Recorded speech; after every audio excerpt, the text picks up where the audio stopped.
Guys আবার চলে আসলাম সেই পুরানো জায়গায় নতুন করে, যে অনেকদিন পরে আবার আসলাম। এখানে প্রতিদিন হাজার হাজার মানুষ ঘুরতে আসে, বিভিন্ন দেশের পর্যটক এখানে আসে এবং এই জায়গাটা মিলানোর মধ্যে সবচেয়ে বিখ্যাত একটা জায়গা। আপনারা দেখতে পাচ্ছেন যে এটা এখানে একটা গির্জা আছে যেটা হাজার বছর পুরানো গির্জা, প্রায় 1400 বছর আগের এই গির্জাটা, এবং এটা ইতালির মধ্যে সবচেয়ে পুরানো গির্জা।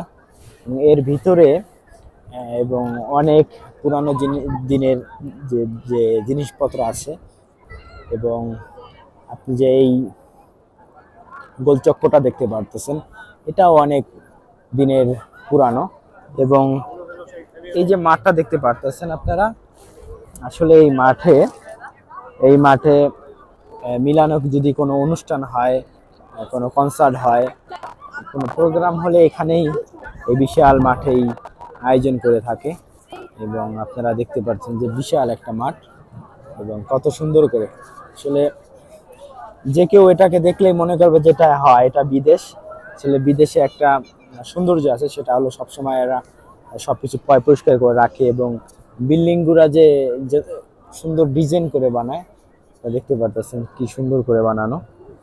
এবং এখানে বিভিন্ন দেশের পর্যটক প্রতিদিন এই মিলানে, যারা মিলানে আসে তারা এখানেই এটাকে দেখতেই বিশেষ করে মিলানে আসে। একটা ঘোড়া আছে আপনি দেখতে পারতেছেন।